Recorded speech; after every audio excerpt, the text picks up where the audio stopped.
Welcome to another edition of the Tom Green Podcast. As always, we're cracking open a fresh new edition of the Tom Green Show. With us this time around is one of my good friends. I've known this guy since I was pretty much 2 feet tall. Big Michigan guy, big Lions guy. He's going to showcase his talents. And he is Bret Clontz. Welcome to the show, Bret.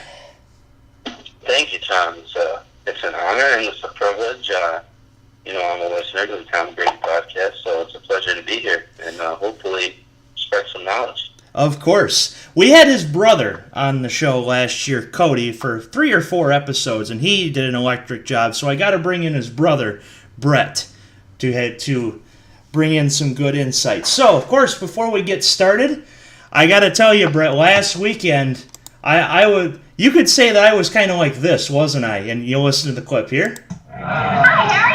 During the off-season, I'm the mayor of Rush Street. But once the Cubbies take the field, I'm the mayor of Sheffield Avenue. Right, Ray? That's right, Mr. Mayor. And my platform, plenty of cup victories and plenty of ice-cold Budweiser. Now, that's a winning ticket any bleacher bum can vote for. Can a bum vote twice? Holy cow, why not? Cub fans, this bud's for you. Now that's what I call serving the people. Was I not kind of like Harry Carey this past weekend? You are Harry Carey, Tom. Of course. So, before we get started, I have a ton of shout-outs, and our buddy LeBron James is going to tell us exactly how many I have for this time around. But we also know you 3 kings came down here to win championships. Not 1, championships. Not 2. LeBron, tell us about that. Not 2, not 3, not 4, not 5, not 6, not 7. Hey,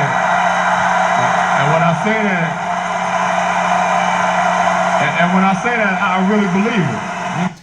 That's right, Bret. We have 8 shout-outs to give on this show. Are you ready to hear them? Love it. Alrighty.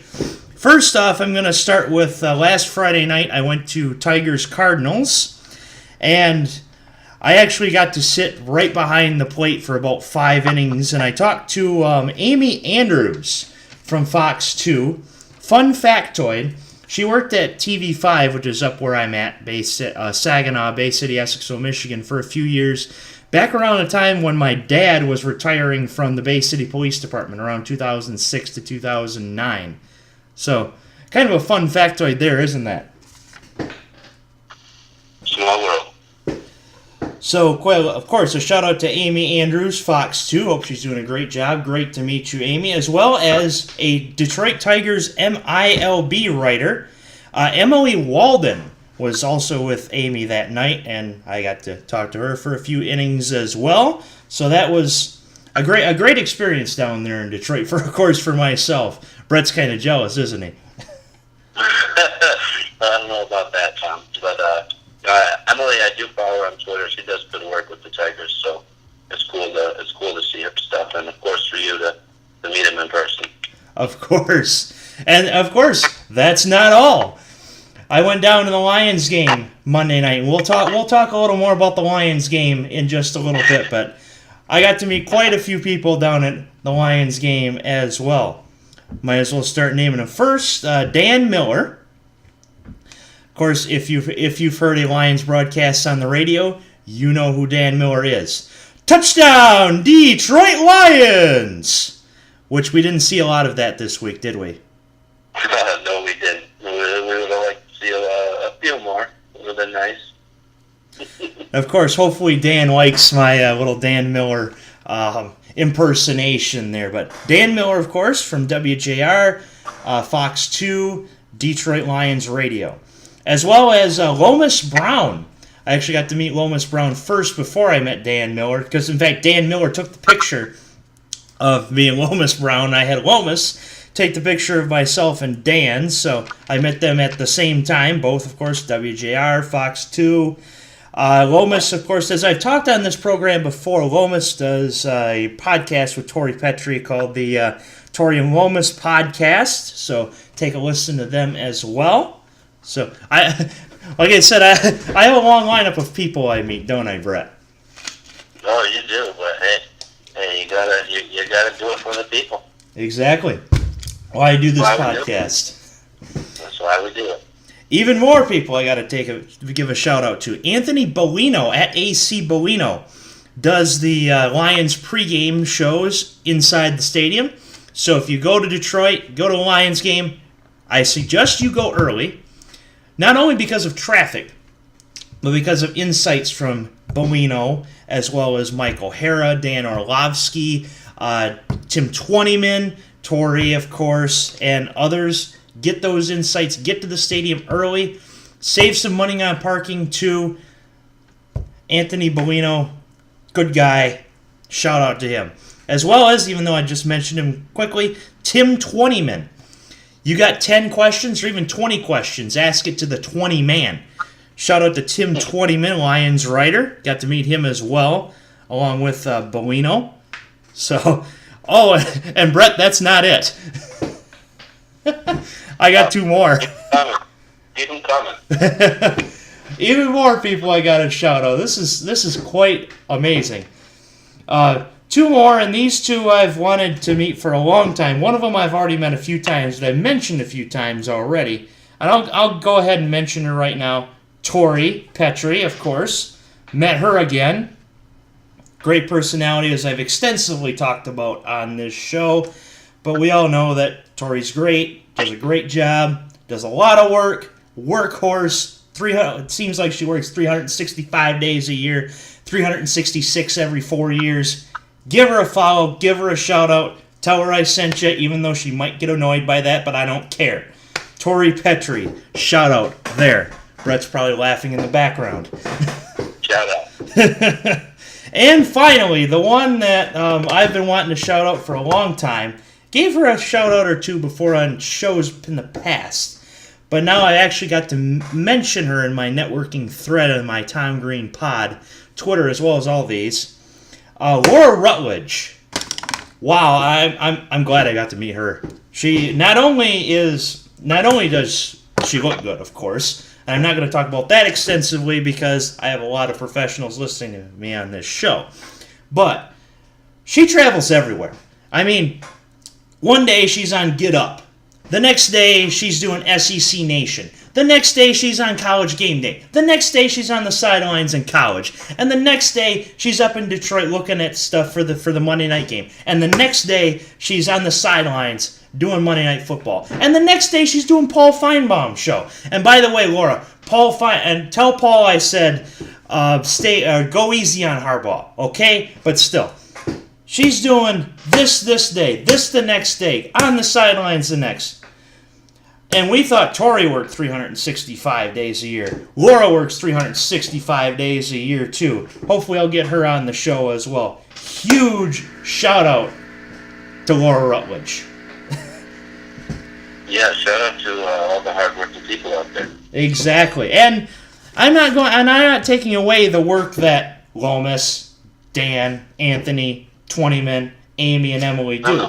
I'm just stating it as a matter of fact that Tori and Laura are both immensely hard workers. And so are Lomas, Dan, Anthony, Tim, Amy, Emily, all of them. Immensely hard workers. Because it's not easy doing these shows, and it's not easy doing the work that they do.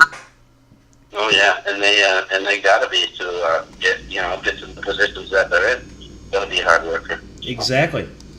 And so, and also people ask, how do you meet all these people? And I'm going to play just a short little snippet from Paul McCartney and Wings. Amy Andrews will appreciate this. Like I said, she knows my dad a little bit, and she knows that I like older music. So, how do I meet all these people? Paul McCartney's going to tell you how.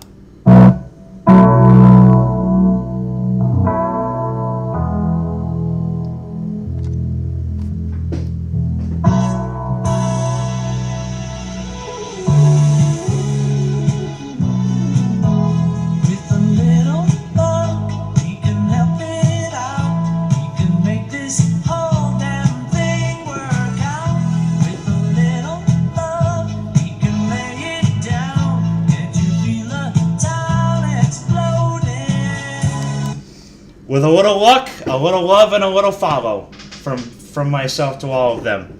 That's how I get that job done. And hopefully someday you will see me on the sidelines with those people working. So Yeah, that was beautiful. That was probably the most powerful shout-outs I've ever given, but with Bret on the show, he's followed me for many years.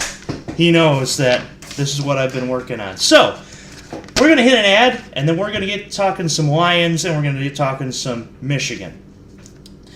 Bullion Exchanges, a trusted precious metals retailer located in the heart of New York City's Diamond District.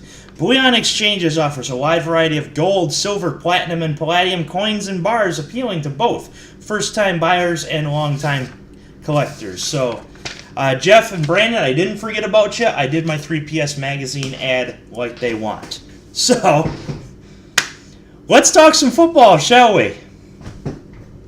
Let's do it, Tom. I can't wait. First, of course, because I met a lot of Lions people, and I thought that I could do a little better from my Lions-Niners podcast I just did. First, we'll brush up on the Lions real quick. We know that that Monday night was terrible. I mean, my night wasn't terrible, but the Lions' night was. Let's make that clear. Am I correct? Yeah, not great, Tom. I wouldn't say it was great or even good. Nobody just you didn't know if the Lions were going to be playoff contender or down in the dumps, what have you. But you didn't see the Jets coming in Monday night, Week 1, and doing what they did to the Lions. So it'll be interesting to see how they regroup. Tough game to see. Yeah, especially with a rookie quarterback, Sam Darnold. First pass, he throws a pick six to Quandre Diggs. But after that, he just torches the Lions' defense. And to even where Matt Patricia mouthed, I give up. I mean, you really, I don't know what to say. I mean, Detroit just looked god-awful. Yeah, like you said, Darnold threw the pick six, and everyone's riding high, thinking, "Oh gosh, Lions are back, or Lions are here," and then he settled right in. He didn't even have to do anything special. He just made throws he needed to make, and the Lions defense looked yikes. That's all you can say. Yep. And as for the San Francisco 49ers, the team we're going to face, I was talking to Nick on the other podcast, and San Francisco is a good team. They just played a very good team on the road in your brother, Cody Clontz's Minnesota Vikings. Oh, yeah. Yeah. San Francisco is very good. Like you said, it's a tough Week 1 on the road in Minnesota. You know, they're West Coast team. And then I believe the Lions are at San Francisco this week, right? They are at... I was going to say, this tells you that I'm not young. I was still thinking Candlestick Park, but they're at Levi Stadium. This is actually the Lions' first visit to Levi Stadium. Yeah. So I think it's going to be tough. I think they'll play better. The Lions play better, but I don't see them. I don't see them pulling one out in San Francisco. Yeah, as I was talking to Nick on the other show, they will play better, or else, good God help us. I mean, we're already at God help us. Now we're at good God help us if they don't play better. I don't expect them to win either.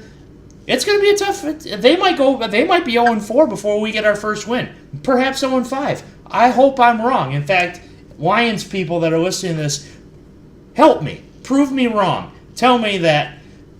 These players have got to tell me you are dead wrong and prove it to me out on this field, because, man, I'm frustrated. I went from cloud 9 to cloud 1 real quick here on this show, but tells you how frustrated I was with the team. Yeah, like I said, I think they'll play better, but I think Jimmy G and Morris and Breida and if Goodwin comes back, and you saw Dante Pettis last week had a very nice week, and George Kittle was a big surprise for them. They're a really good team, tough defense, and I just don't see the Lions going in there and making too much noise. I gotta tell you before we do our quick score predictions. The most emotional play I had seen last year, and I'm gonna play the video clip here. It won't be on the show, but I'll play the clip. Jones back out there. Third down and 8. Nice pickup. Wide open for the speedster, Goodwin.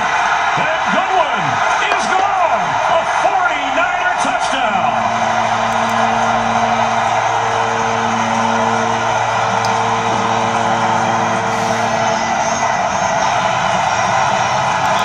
Damn it, when I watch that, I hold back tears, and it's because we both know that Marquise Goodwin lost his son to start the season. Well, maybe not to start the season, but in Week 8. He comes back the next Sunday against the Giants and scores that touchdown. Yeah, you can make that stuff up. It's cool to see. Very cool to see.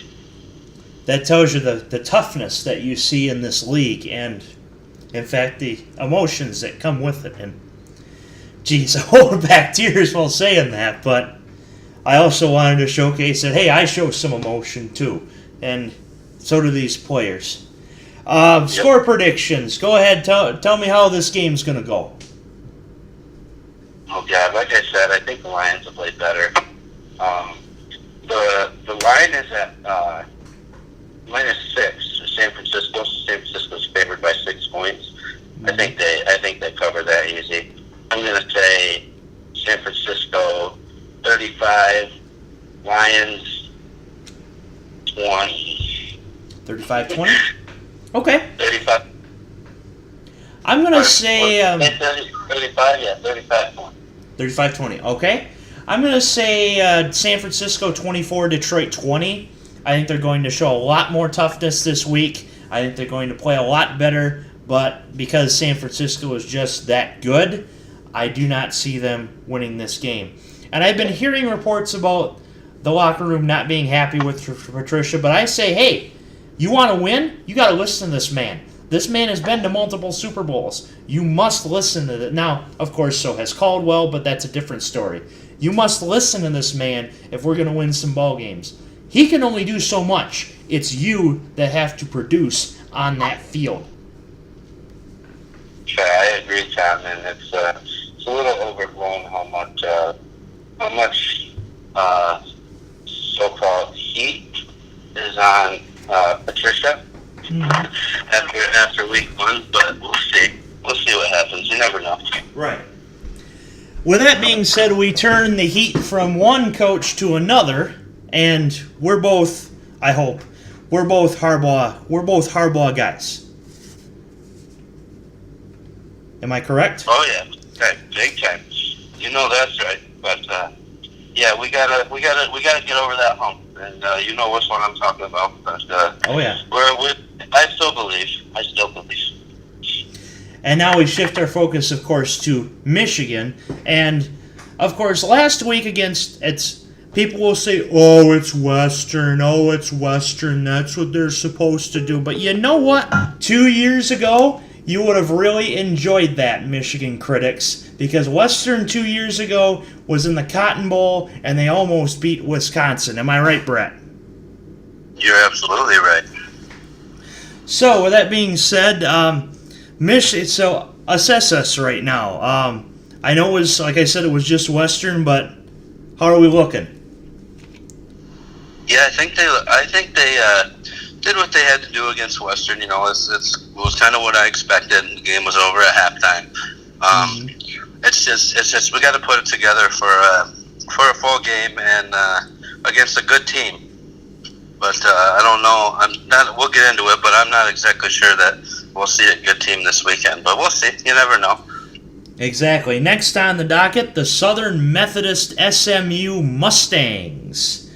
And Brett knows a little bit more about SMU than I do because I'm more of a Big Ten guy. So tell us how SMU's been doing, Brett.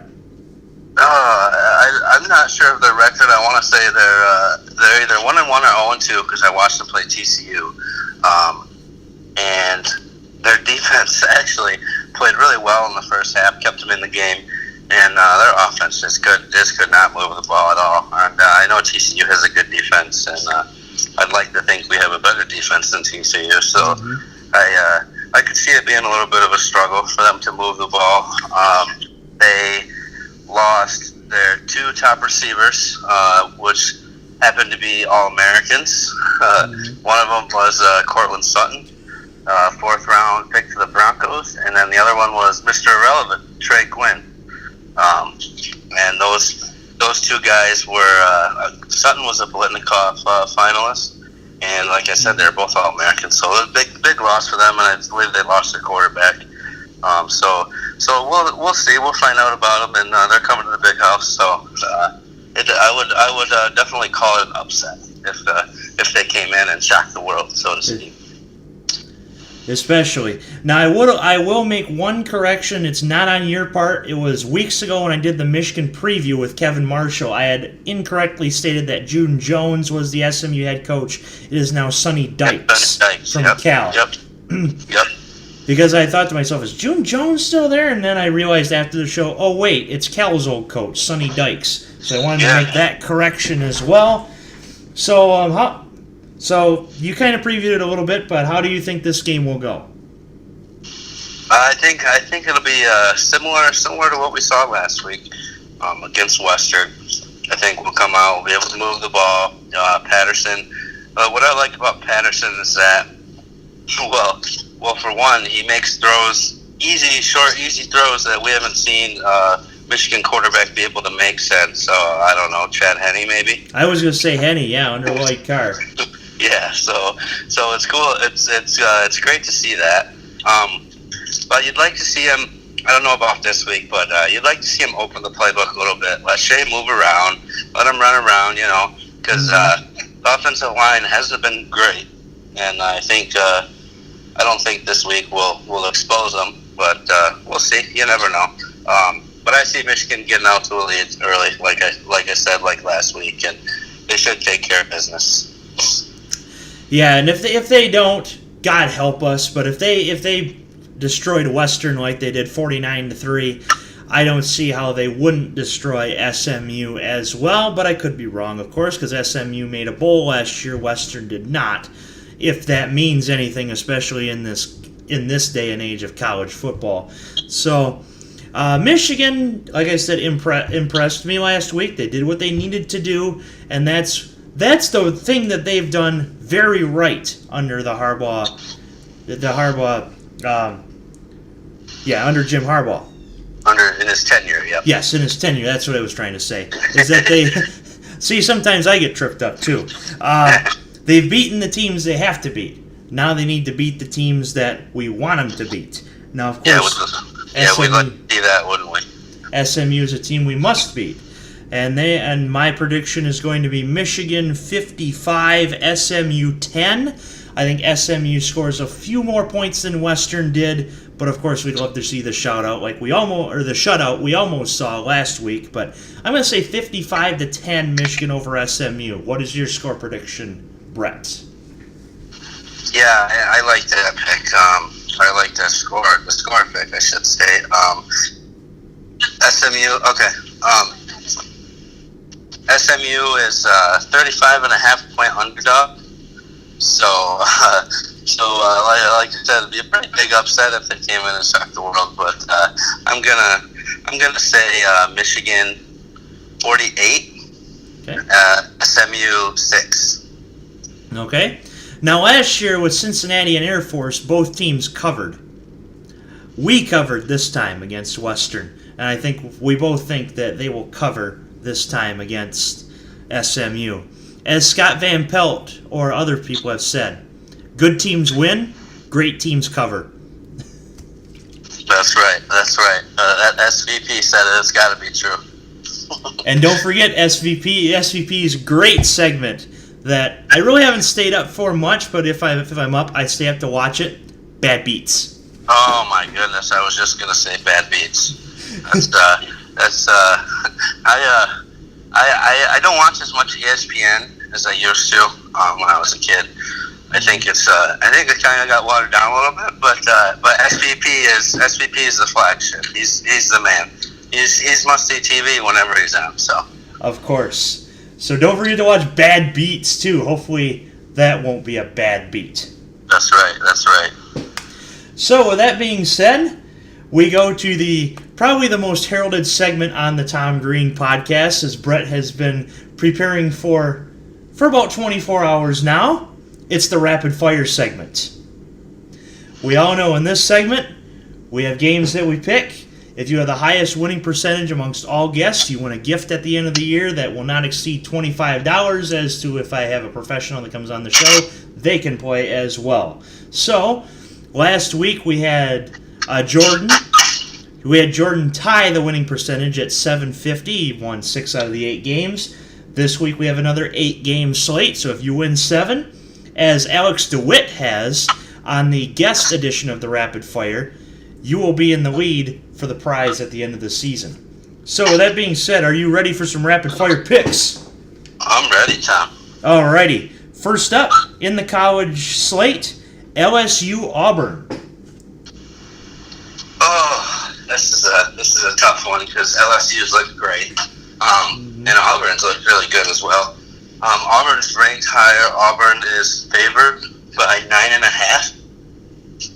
I'm going to go against the spread here. I'm going to say LSU upsets them. I like Joe Burrow. I think he's good with that offense. And Nick Brossette, the running back, he's just the next in the long line of LSU running backs. He's a stud. So I like LSU. I'm going to take LSU.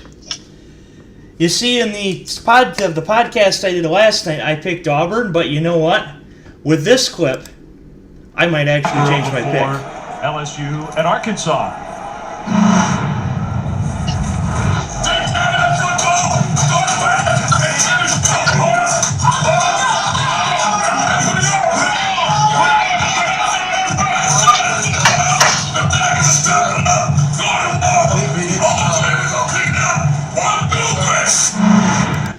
Could you understand half of that?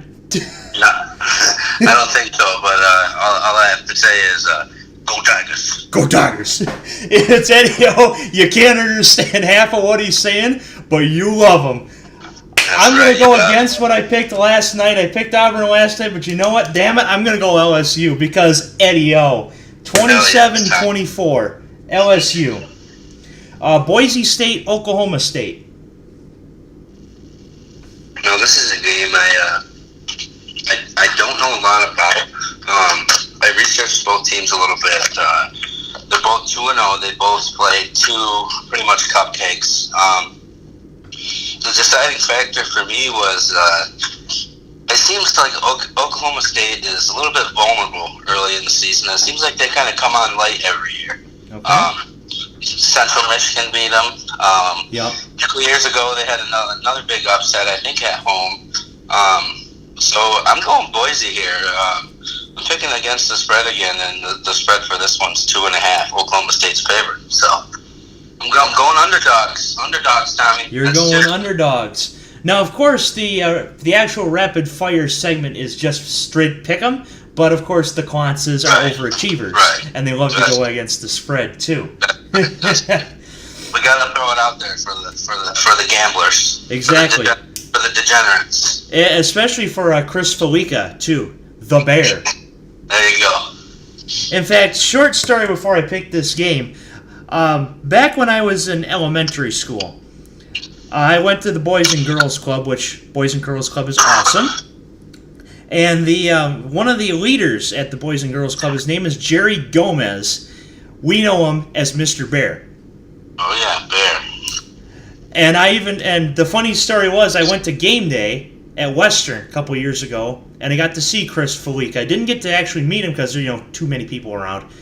Didn't get to meet him, but I got to tell Mr. Bear the next day. I got to tell Mr. Bear about the Bear. That's good stuff. Mr. Bear was a great dude, and the Bear's the man. So I think I might just brand myself as a Bear. So maybe more people will catch on. Exactly. Catch some steam. You gotta love the Bears. maybe not the Chicago Bears, but Bear and Mr. Bear. Yeah, maybe I could call myself Da Bear. Da Bear. Well, that being said, I'm actually going to say not so fast, my friend, on that pick. I think Boise State is riding off the fact that they're Boise State, and coming into Stillwater, they're going to get poked in the eye, if you know what I mean. Give me the Pokes, 31-27. Close game, but I think Oklahoma State rides away with the win. Okay. Here's one that you've been preparing for a long time. Texas Tech, Houston. Well, to my surprise, like you said, we're not picking with the spread. We're just a pick 'em. But to my surprise, Houston was only favored by 1. I've watched Houston play a couple times, and I've watched Texas Tech play, of course. Because he's a Red Raider at heart. I am a Red Raider at heart. It is at Texas Tech, which I think does change a little bit. It makes it a little bit closer, but I like Houston. If you haven't seen them play, Tom, check them out. Their quarterback, his name is Derek King, and he's a stud. He can throw the ball, and they have what is a consensus, probably the best player in college football and on the defensive line at Oliver.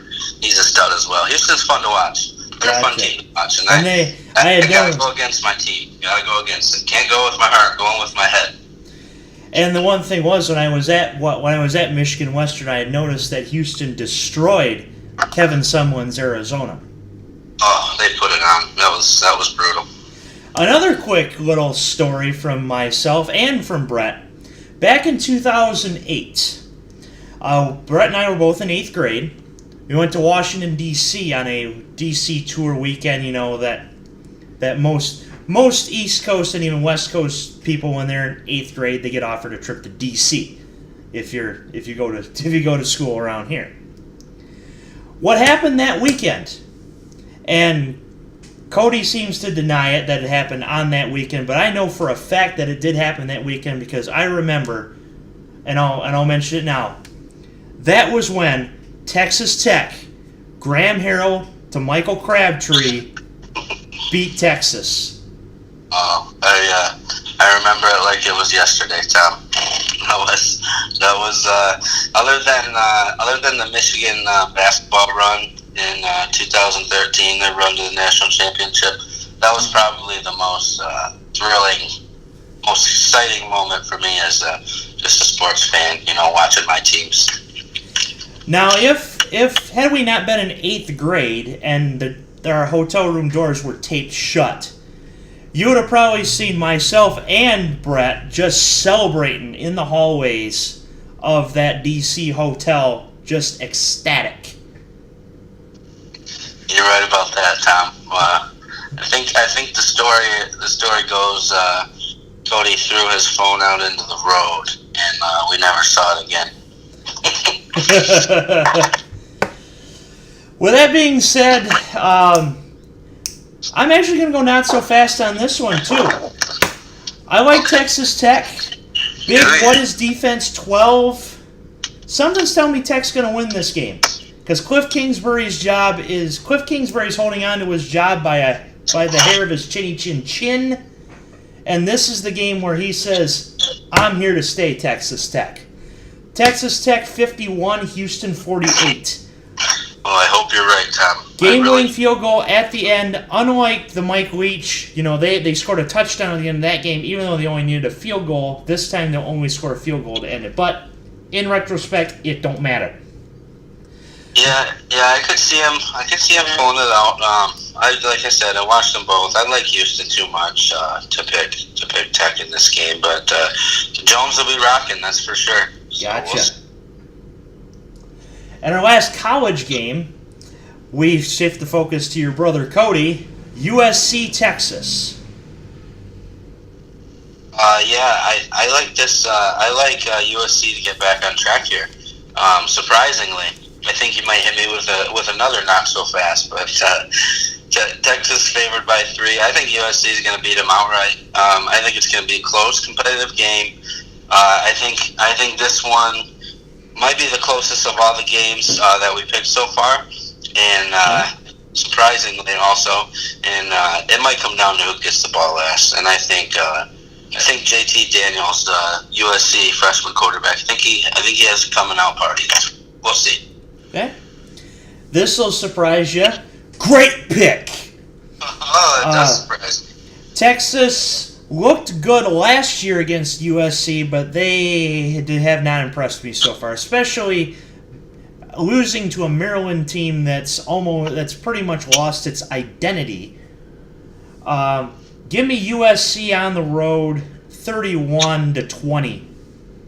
Daniels has a coming out party, and Molly McGrath is happy that Chase McGrath kicks a couple field goals, even though they're not related.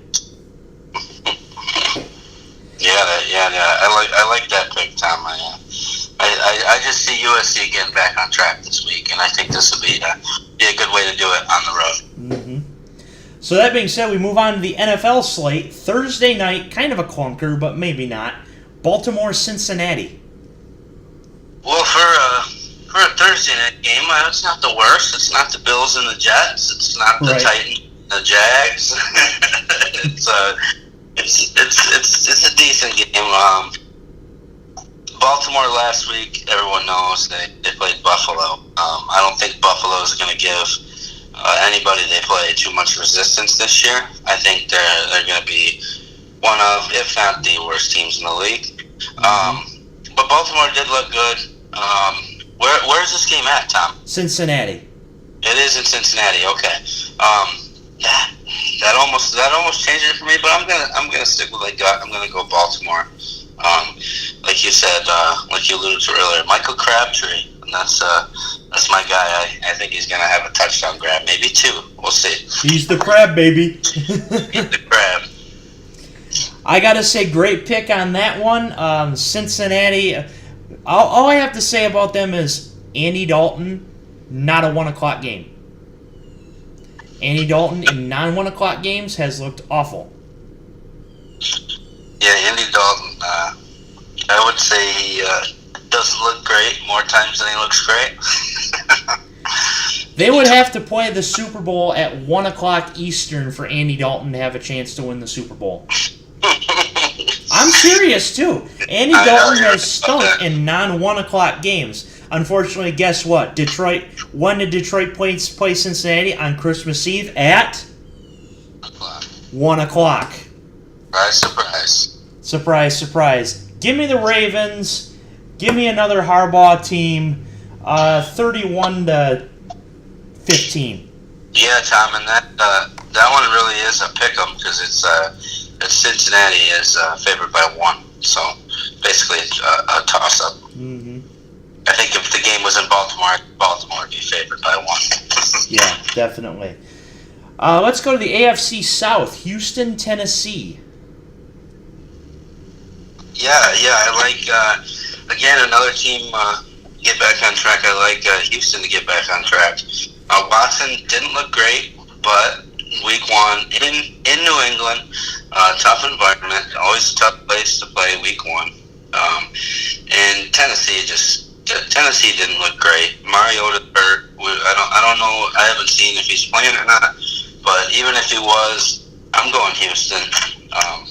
Like I said, I think Watson has a big day, gets back on track. Lamar Miller looked good last week, and I think they're getting Will Fuller back this week. So I'm going to go Houston. This one's a tough game. Any AFC South divisional game is the toughest to pick, I think, in football because you just never know. The teams are bad enough to not be that relevant, but good enough to beat up each other. That's so true. And to that, I actually am going to say not so fast. I think Tennessee gets back on track not Nashville, but yes, Nashville. Because I was thinking about that article of the NFL in Memphis, which stunk. But see, random things come to my head at different times. Like, hey, squirrel! Exhibit A. Oh, yeah. Give me the Titans, even though they lost to a bad Miami team. Well, we suspect to be a bad Miami team. Yeah, that's Give me what Tennessee I at thought, home too. 27-26. Okay, I like it. But I think Houston will get on track after this game. Houston's probably the toughest team. Well, I shouldn't say the toughest team to play at home, but one of the toughest teams to play at home. They'll go 8-0 at home, but 0-8 on the road. Yeah, you alluded to it. The AFC South is very tough to pick, but I'm kind of on the opposite end of you. I think Houston might blow them out. Okay. Yeah, if one team blows out, I could see Houston. Like last year, if we remember that debauchery in Houston. At least for the Titans, that is. Another Cody Clontz game, Minnesota-Green Bay. Yeah, it's tough. It's always tough for me to pick the Vikings, but I had to go Minnesota this week. Rodgers is probably going to play, but he's going to be gimpy. Minnesota's defense just gets after it. Two ends, Hunter and Griffin, are two of the best in the NFL. Linebackers, they beefed up the secondary. The defense is scary. They're gonna. You thought Khalil Mack got after Rodgers. Wait till you see what Minnesota does to get after him. So I think it's gonna be close. But like I said, I think Minnesota gets after Rodgers, gets in his face, maybe knocks him out of the game, and Minnesota. I like Minnesota in this one, close game. I would say if I give you a score, I would say Minnesota 24-21. My original pick coming into this show was Green Bay, but you, my friend, have convinced me otherwise. Well, if anything, I'm convincing, so that's good. Exactly.